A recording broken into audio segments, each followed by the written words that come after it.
Now we're going to hear from Ambassador Satyendra Prasad, the permanent representative to the United Nations of Fiji. Fiji have given leadership in recent years on oceans and ocean governance and on climate change, and really brought their unique way of getting things done to the international level, and it has been for our collective benefit, and we thank you for that. Ambassador, please. Thank you, Tara. Thank you very much. So I have 5 minutes. Excellencies, ladies and gentlemen, thank you very much first for inviting me and allowing me to share some of my thoughts with you all. But to the Lord Mayor of Cork and his colleagues for such a generous welcome. Again, thank you very much. And to Ireland, congratulations for launching a partnership with the SITS. I hope in time it will grow into a role model of how development partners should be working with SITS in the sense of having dedicated instruments of support that are able to understand, reflect, and respond to very precise and granular details of how SITS come to some of the challenges of climate crisis and oceans crisis. I'll give you some glimpses of Fiji's approach and where science fits in. I must start by saying that the least where we are worst is that we know very little about our oceans. And I think that's a very honest starting point, and it is timely that we are having this discussion in advance of the decade of ocean science, and the ocean science decade, hopefully towards the end of it, will give us a better sense of where we are. But in thinking about ocean enterprise within the context of blue economies, it is quite fundamental that science informs how we think about ocean enterprise, of how we create the ecosystem for ocean enterprise and maximizing both development gains as well as ensuring the sustainability elements of the blue economy. Fiji's approach is part of a much larger Pacific-wide approach. In the Pacific, we say we are the blue continent, fifth continent on the planet. And Fiji, it's 1.5 million square miles, bit less of EEZ. Only last week has been declared as Blue Fiji.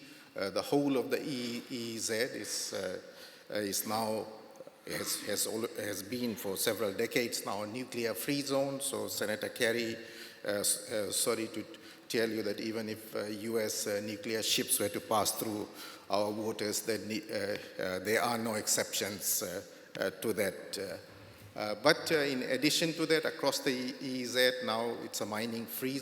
There's a pause on mining exploration until the decade of marine science is over.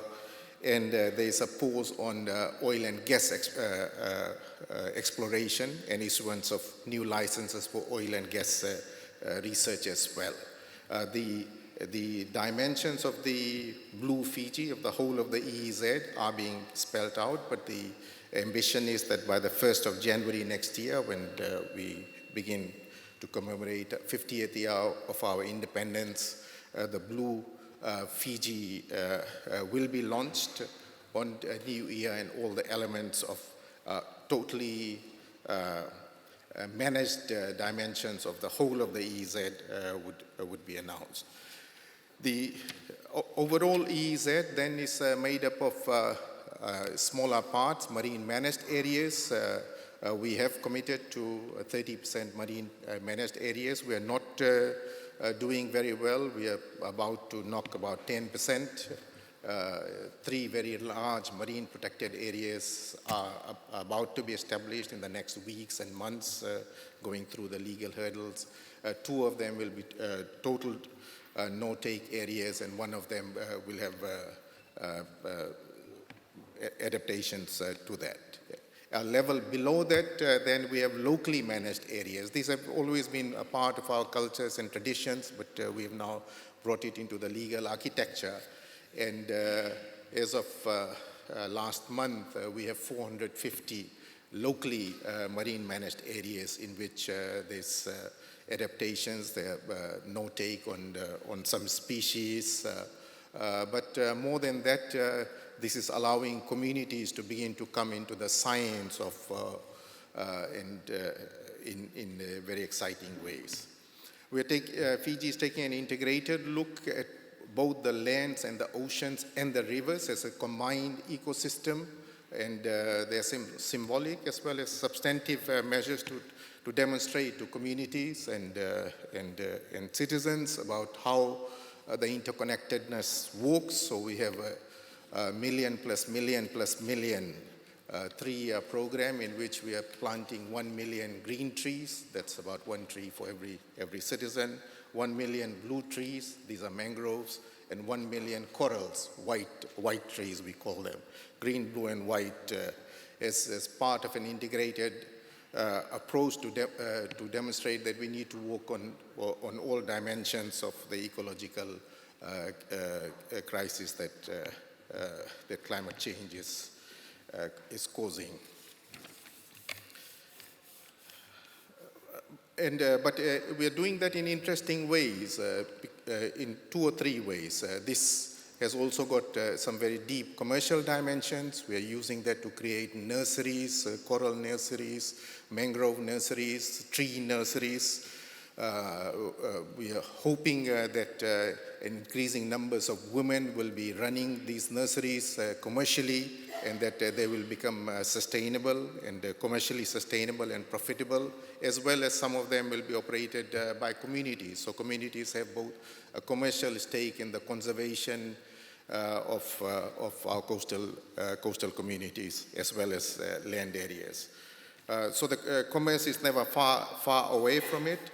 This is being integrated into our small and medium enterprise development policy. So that's another part of the government architecture that comes into play in this. Over a 5-year period, we hope along the coastal communities, and this is, let me just spend half a minute talking about the coastal communities. Our coastal communities are under pressure, both because of IUU on the high seas, which has downstream implications, but also exploitation by ourselves of our coastal, overexploitation by ourselves of some of the coastal areas. So we need to regenerate the coastal areas in a very determined way, which we are tending to, at the same time creating opportunities for small businesses, especially small businesses that are women-led, and that increases opportunities for financial inclusion by providing new financial products that allow women who have who sell a few bundles of fish to be able to access the formal banking sector, and that formal banking sector is able to provide them with products that they can then use to become small enterprise owners and eventually move into processed marine products, etc. So across the whole chain, we are thinking about how to, not thinking, we are doing a lot in developing moving artisanal fishing into small and medium enterprise sector, and backing that up with a variety of financial products to make it work. Unlike Vanuatu, we have not yet banned plastic. We will ban it from 1st of January and next on 1/1/20. But we have done something which is also given us a lot of value. We have taxed plastic till that. So now if you're using a single-use plastic, you are paying 50 cents. That's about, I think, 20, 30 cents, US cents per plastic bag. So that's already discouraged. We've reduced single-use plastic by 70% already, but on the 1st of January, that would have been banned. And we will be putting in place a for the whole of the region, a plastic processing center. Fiji is made up of more than 300 islands. That's a trick question. It depends on what time of the day you ask that question. If it's high tide, the islands go up. If it's low tide, the islands go up, and high tide, the islands go down. But we're highly dependent on international trade. Cargo comes through commercial shipping into 2 or 3 main ports, and from there that gets distributed across the many islands. One of the programs that Fiji and several of the Pacific countries are presenting to the Secretary General's Climate Summit is a green shipping proposal, where we want to move all of our, or most of our inter-island shipping to green shipping, and that proposal is being developed, and we are very serious about that. Several of the Pacific countries represented here are very serious about that, and we are looking at both technology options as well as PPP type of private-public type of partnerships to make that work. This is part within Fiji of our broader NDCs. We are committed to a 2041 net zero carbon target. We want to lift that ambition further to achieve that by 2035, but that is contingent on the other pieces coming into play. Now, all of these things that I've described to you, Fiji's annual budget is about $4,000. The total grant contribution to the ocean space, to the blue economy space, is less than $5 million. That's the reality. I look you straight in the eye and say that's the net total of all of these financial instruments. Pro-Blue, you heard, ADB's Oceans, 50 billion Oceans program, World Bank's IDA grants, etc.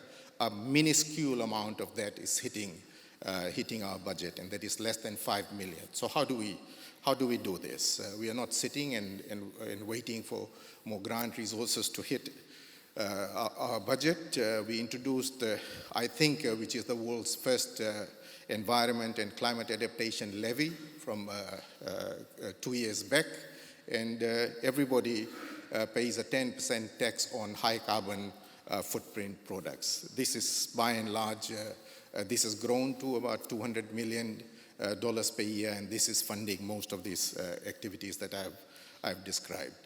This year, we are then going to the market. In addition to that, we took a green bond last year. We went to the market and raised $100 million US to fund our green ambition. And this year, we are going to the market with a blue, to raise a blue bond to develop our blue economy further. And in the year after that, we are combining green-blue with a diaspora bond, and we are going to our large numbers of Fijians live in Australia, New Zealand, Canada, US, etc. And we are going to our diaspora, and right now we are developing the financial instrument that allows our diaspora to invest in our blue economy and in the oceans and climate space. So I hope in the 2021-22 budget we will have all these three things together: ECAL and the environment and climate adaptation tax, plus blue bond, plus a diaspora bond coming into play. And that would be by and large funding much of our oceans and climate work. The big ask of us, of the international system, is if the system were capable of working for small island states, which it is not, we would be able to make far more progress, much faster and much more substantively. Well, thank you very much for letting me share some of my thoughts. Thank you. Thank you. Ambassador, I realized that it was remiss of me not to wish you Bula Vinaka, but also that I didn't welcome you home as a Cork citizen. So the ambassador worked here in Cork in UCC for 2 years some time ago, so welcome back, and thank you for your words. And again, I think so important to see the leadership that small island states are giving on innovative finance using green and blue bonds, creating climate change and adaptation levies to raise money for climate action within the states, planting trees, including women, looking at ways of generating income from the bottom up. And some of those are some of the issues we're going to look at now in this session, which is about looking at empowerment through ocean knowledge. We're going to look at the blue economy. We're going to look at what the role of communities, inclusion, gender within the creation of a blue economy. So what I'm going to do is invite up our speakers, and if you can all just come on, panelists, and take your seats, we'll get started as soon as we can. So Susan Steele is Chair of the Sea Fisheries Protection Authority of Ireland. Welcome, Susan. We have Ambassador Rhonda King, who's the permanent representative of St. Vincent and the Grenadines to the United Nations. Stephen Hughes is here with us from Enterprise Ireland. Ambassador Elizabeth Thompson from Barbados, please come and join us. And lastly, we have Niall, Gibbons, CEO of Tourism Ireland. You're all very welcome. Do we have our last? Oh, yes, great, Elizabeth. So thank you all. And what I'd like to look at a little bit now is, obviously you need to understand something to be able to govern it. But I also think that in order to govern something properly, in order to really capture the opportunities of a blue economy, we have to work with our coastal and marine communities. So in thinking about your responses, think about in all of these cases how we're going to bring people with us, how we're going to make sure that communities benefit, whether it's from tourism or enterprise or this blue economy when it lands in a community. What does that mean? What does that mean for it all? Susan, so maybe starting with you. You live in a coastal community in West Cork. You're very involved in that community, inside and outside of work. So what do you think it means for the communities that you work with to be in a blue economy? How does that translate into everyday deliverables? Well, I think for communities, there's amazing examples in Ireland where communities have come up with ways of almost regulating fisheries themselves. So we have a wonderful example of V-notching lobsters, where a community of fishermen said, this is a way that we can work to regulate. I think for me, when we look at the blue economy and when we talk in this conference, and there's been some incredible inspirational talks about harnessing our ocean wealth, we also have to talk about protecting our ocean wealth. And part of that is good regulation. And good regulation is a really, really hard thing to measure, particularly, as you're saying, when you're trying to get the buy-in of the communities who are there. So what is good regulation? Is it how often you inspect fishery vessels? Is it how often you catch people when you're out in a fisheries vessel? But what we would see, and with the context to your question about communities, good regulation is when you reduce harms. So the reduction of harms in the marine environment, because the marine environment is so complicated, it involves everybody. It involves the policymakers, it involves the regulators, it involves the communities, both in the fishermen and out of the fishermen. And that voice and that bringing together is one of the things that this conference is so wonderful at. There's such a mixed audience here of people from all of those different areas. So I think one of the key things really in harnessing our ocean wealth is that protection of our ocean wealth. Great. So Ambassador King, St. Vincent and the Grenadines is expected to have a 2% increase in GDP this year, which is great news. To what extent is the blue economy part of that growth, ocean tourism, coastal tourism? Where does the blue economy fit into that picture of your country and its development? Well, thank you, Tara. And first of all, I want to say many thanks to the government and people of Ireland for their very warm hospitality. And we should have congratulated you, of course, on your Security Council seat. Thank you. Yeah. And of course, for creating this important space for what is a very important issue for SIDS. Before I tackle the question, I also want to add my voice. Jamaica mentioned it, and Odo of Vanuatu mentioned banning plastic. So I want to say that last year, a year ago, last month, we banned styrofoam, fully implemented the ban on styrofoam. So I'd like to put that on the table. Now, as I sit here, there's a backdrop that I want to to give you. On last Thursday, on the 6th of June, the World Bank approved a 30 million US development policy credit to support St. Vincent and the Grenadines in strengthening its climate and fiscal resilience for supporting and promoting a blue economy. Amongst other things, it will support our efforts to transition to a blue economy by building on our natural assets, and reinforcing climate resilience. For instance, it will support the phase out of coastal and sand mining and the implementation of the recently approved national oceans and national fisheries policies to strengthen the spatial planning and management of ocean and coastal resources, including fisheries. This development policy credit, the first in a series of 2, is being complemented by technical and capacity support to promote fiscal and climate resilience.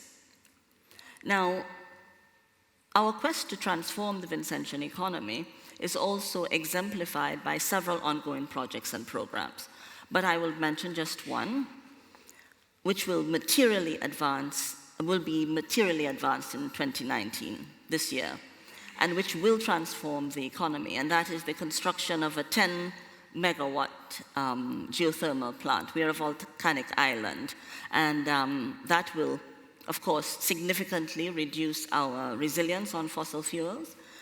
With the energy mix of hydro, wind, and geothermal, renewables will account for about 75% of our energy requirements by 2022.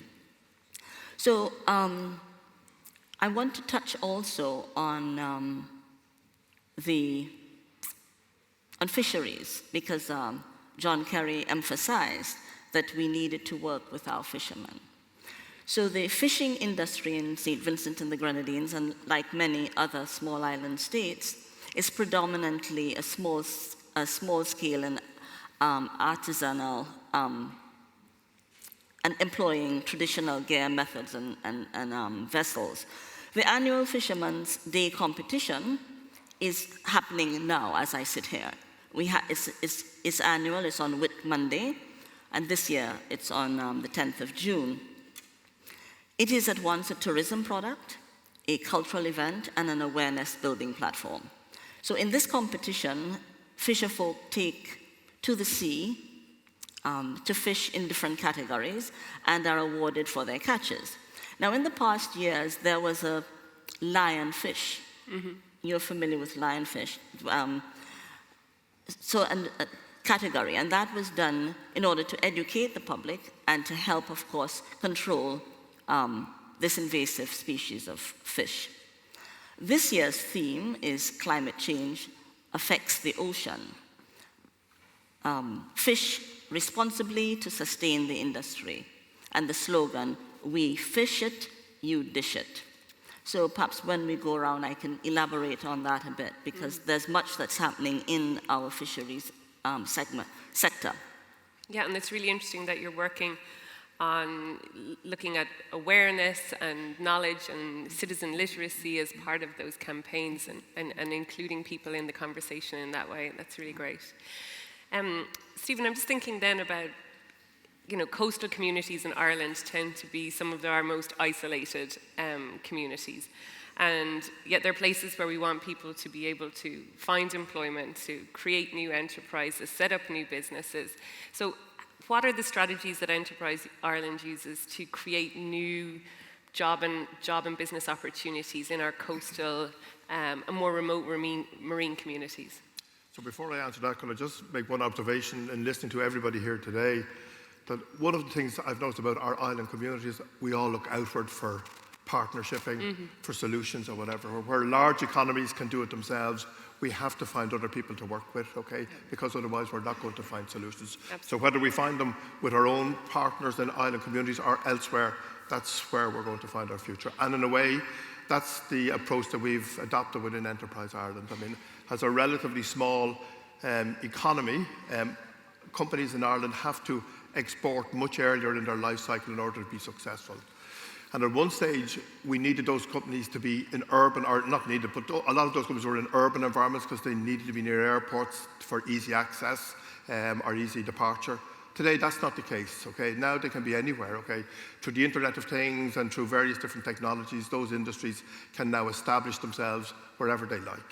And I wouldn't mind just making a shout out for our showcase that's on here today and will be here tomorrow as well, because in there we have a lot of newer technology companies who are developing and delivering new types of services that are not dependent on location. Okay, they can be wherever they want to be, you know, and are putting forward new solutions, both for our own providers here in Ireland, but also for providers in international markets. And then lastly, some more of the traditional sectors that might have been coastal-based industries. I mean, the need and opportunities in those sectors are now changing. So what might have been supplying to oil exploration or to fishing is now relevant for an offshore wind opportunity. And we've got quite a strong existing supply base of companies in that space, and we're working in close partnership with the industry in the UK at the moment in particular, because they have a deficit in terms of the supply base there, and our companies are working with the industry there in order to avail of opportunities, ultimately, hopefully leading to a situation where Ireland will become a centre for wind, maybe off the west coast in some time to come, I'd say, okay, and those communities will be able to benefit from that. And if we pick up on what the ambassador from Fiji was talking about in creating opportunities for micro-enterprise, so that people in coastal communities can create new opportunities for themselves and that are inclusive of women, people with disabilities, our migrant population. Is that something that's also a focus, so on the more micro scale? So that sits with the local enterprise offices, actually, because it is at a micro level, actually. But let me say that the work that Niall Gibbons' organisation, Tourism Ireland, is doing to open up coastal parts of Ireland that heretofore were unobserved by many of us, okay, is creating in itself opportunities for those micro-type industries. Yeah, great, you know. Great. Ambassador Thompson, you reawakened us again, I guess, this morning, our interest in Barbados as a romantic island. So definitely, I think for all Irish people, we would think that Barbados is absolute heaven on earth, the place to go on our holidays. And obviously, tourism is a very important part of your economy. I think 10% of the labour, 10% of people more are employed in the tourism sector in Barbados. So how do you manage having a thriving tourism business and tourist-based economy with looking after your ocean resources and those coastal resources and keeping them healthy? Is that something that has been ever a challenge for you? Well, for a long time, Barbados has had a Coastal Zone Management Act and a Coastal Zone Management Department. We've had a number of marine protected areas, as well as clearly defined laws and mechanisms for management of the coastal zone, management and protection of the reefs and our water systems. So it hasn't been all that difficult to manage. The challenge comes, however, as I indicated this morning, that the reality is that if you are a tourism-based economy, Barbados is a population of 270,000 people, and we are home to a million plus tourist visits per year. Now, that takes a tremendous amount of management, and I keep asking myself, what is the future of the Caribbean, and in fact of all small island developing states which are tourism-based economies, because at the end of the day, these are small ecosystems, and to what extent can you continue to have such large throughput of people without affecting the ecological balance? How is life to be sustained and comfortable for populations if the underpinning philosophy of your tourism product is always bring more people, which of course is what drives tourism, get more people to come. So there have been challenges. There will continue to be challenges, as there will be for any small tourism-based economy, but I think that significant regulation, strong policy directives, and the fact that the population understands that this is a significant revenue earner for us, and everybody is heavily invested in making the tourism product work. Great. Because I imagine just that influx of 1 million tourists a year, just the consumption by those tourists, the waste that they produce in an island nation that's really there to cater for 270,000 people, it must create big swings in kind of consumption, the amount of resources that you need, the amount of waste that you produce. Is that a challenge? Again, it's handled by policy. If you know that your population is 270,000 people, but that you're going to have to cater to 1 million people, then your policy planning and all your structures have to be developed with that in mind. And that is essentially how it has been done. And that's why you'll have a great time if you visit soon. Yeah. I think all of our colleagues here that are working on marine spatial planning and coastal zone management might do well to visit you as well and get inspired, because obviously your policies are working, and that's really inspirational to all of us. Well, that's very kind. I think we just have to keep working at it, because there are always new challenges, and you have to keep bettering yourself if you've got some level of achievement, if you want to maintain the quality of your product and a high quality of life, then you just have to keep getting better. And so Niall, turning to you, I wonder how this reflects then in the Irish experience. So Tourism Ireland's job is to promote Ireland as a tourist destination, primarily overseas. If you're telling stories about Ireland and things we're getting right in terms of sustainable tourism that's benefiting our local communities, what type of examples would you be sharing? What stories would you be telling?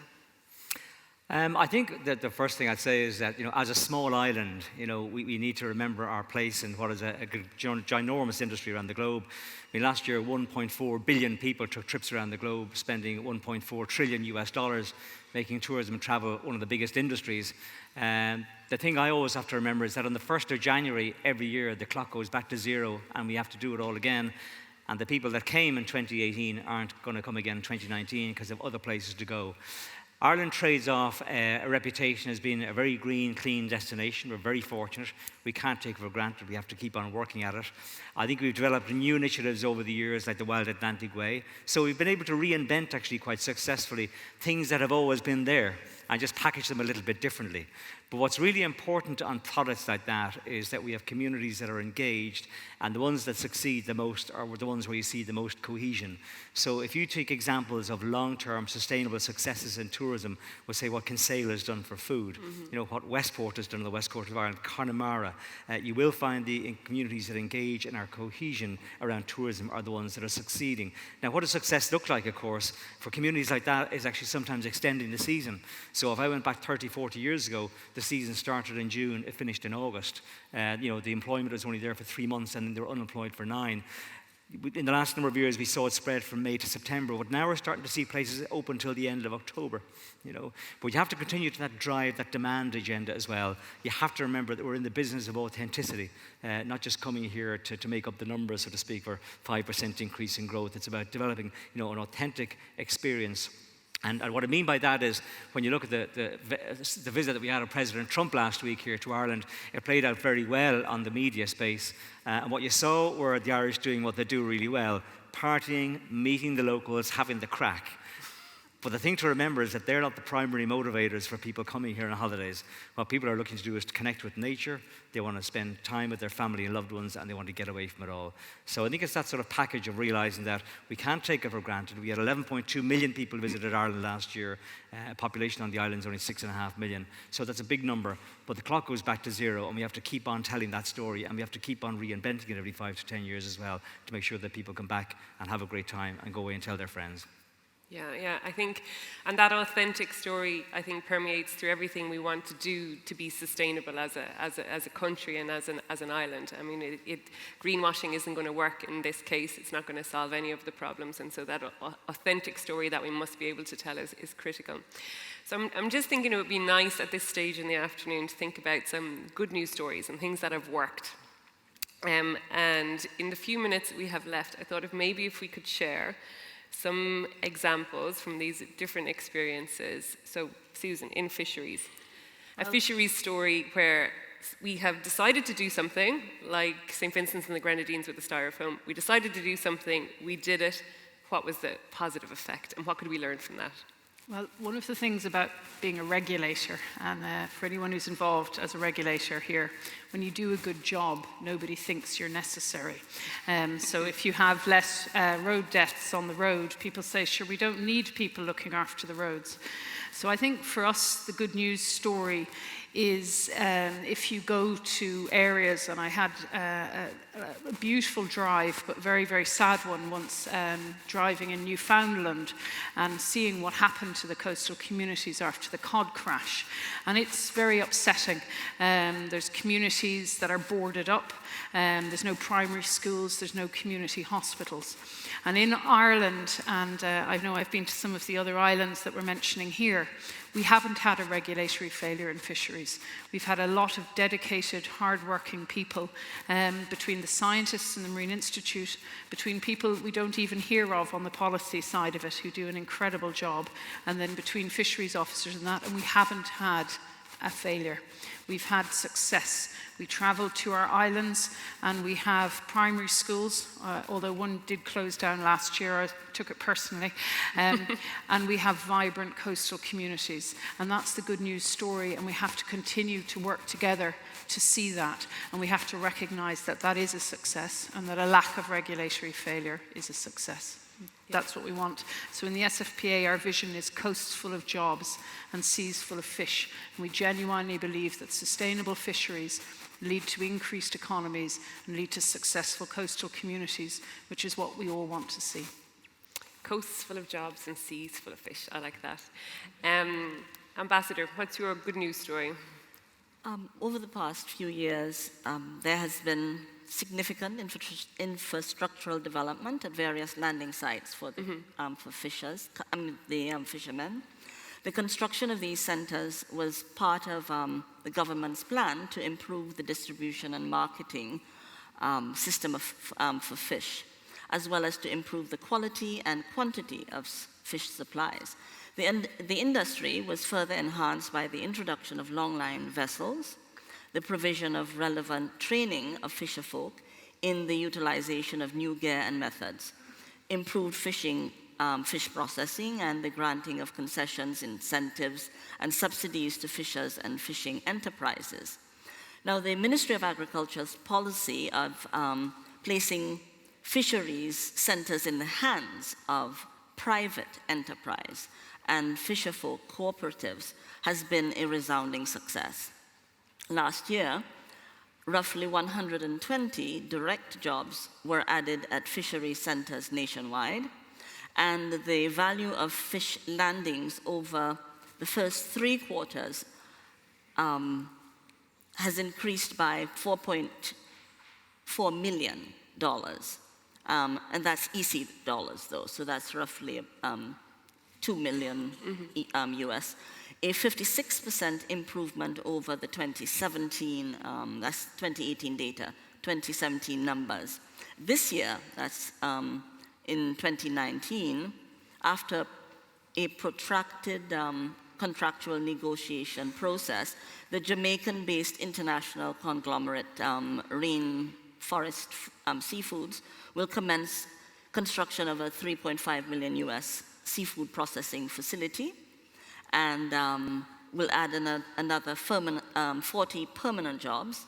Now remember, we are only 109,000 people, so that the numbers are small but significant for our population. More importantly, Rainforest Foods has committed to purchasing $20 million in lobster, fish, and conch annually from Vincentian fisherfolk for the sector that landed less than $15 million worth of fish in 2018.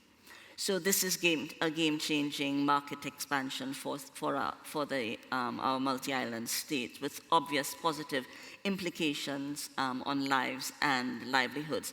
And it's important to note that these initiatives encouraged the increase in the number of women involved in the fishing industry.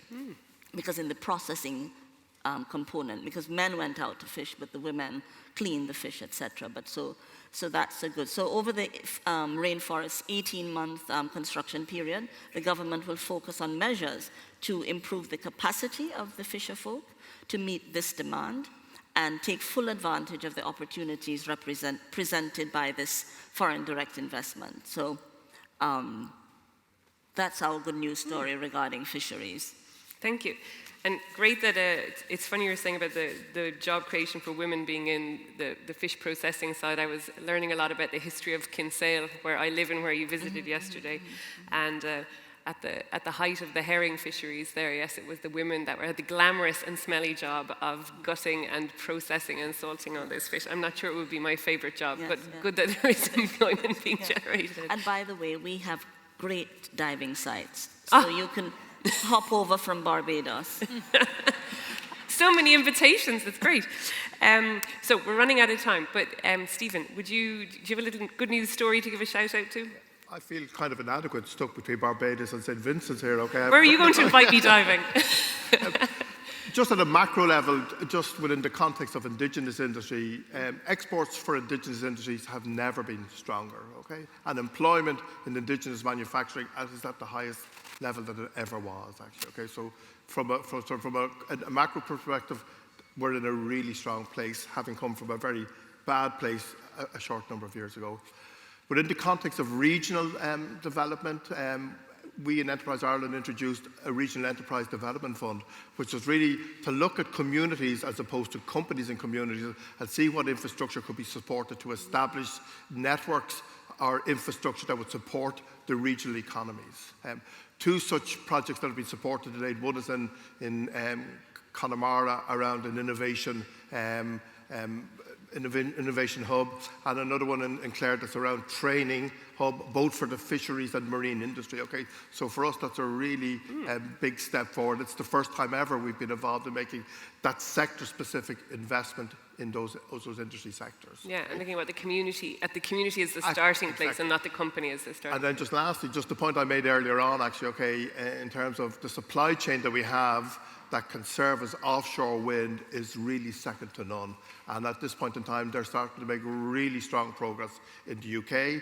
I mentioned tomorrow there's a showcase day here where the companies that are here are going to present to quite a number of industry experts and key decision makers from across a number of European and Middle East markets, okay, to talk to them about their capability and offers or whatever. And that for us is really success. And we've become really strong globally in certain industry sectors, particularly in the delivery of mission critical data centers and high-tech builds. In one sector, I can see no reason why we can't become the same sort of player within the context of offshore wind in the near to not too distant future. Immediate future. Yes. Ambassador Thompson, we're running out of time, but do you have a quick minute? It's worth of a good news story you'd like to add? Barbados had a significant problem of coastal and beach loss. And when I was Minister of Environment, what we did is we got local engineers and consultants working with international engineers and consultants to create an engineering solutions to stabilize Barbados' south and west coast. And then we concealed the engineering structures with boardwalks which literally extend all along the coast, and then we greened them. So we created even more beautiful beach spaces, and that allowed people literally to walk the full length of Barbados' coastline from the south to west coast. The good news about that is that we have stabilized the beaches, so that means our revenue generation sources are intact. But it also tells us that within us is the capacity to find solutions for the most niggling problems facing the country, and that we can do it using local expertise together with international expertise. And that really is the best story of all, because it means that working together we can accomplish all that needs to be done to give humanity a better quality of life and to create the solutions for the challenges facing us all. Yeah, great. And you've got a new amenity for walking on as well, which is really great. Niall, you get the last word, the last good news story. After listening to that, I'm going to Barbados. I think there's a few and I'll be very quick, good news stories. I think the biggest one probably is tourism contribution to peace on the island of Ireland. We market the island abroad, north and south. And if you bring that down to local level, I mean, a lot of tourism here is concentrated in a very small number of counties. But if you take somewhere like Shannon and what's been done on Blueways up there and the investment, and also on the Erne waterways as well, up around Enniskillen. So this wouldn't have been there 25 years ago, but you have great new products that's appealing to markets, particularly like Germany, where people know that they'd love to come to Ireland, but not just sure what they do for a week when they're here, but it gives an activity-based tourism, for something to do with their families, but it gets people talking across the border. In addition to that, it creates small enterprises like boat rental, surf schools, bike rental, bike repair, all those small little things that add up to 325,000 people that are employed in tourism across the whole island of Ireland today, and that's a far cry. I can tell you where we were 10 years ago, and it means that people aren't emigrating, they're getting a living in their local community, and really that spreads the benefits of tourism and gives everyone a bit of the cake. Great. Yeah, absolutely. Thank you. I want to say, for those who are wondering, these are glass bottles, not plastic. I was going to say, I saw the ambassador testing them out to make sure they were glass. They are indeed glass. There are a few too many of them. We maybe could have done with a few less, but they are indeed glass. So can we thank our panelists so much? That was really a very inspiring session. Thank you.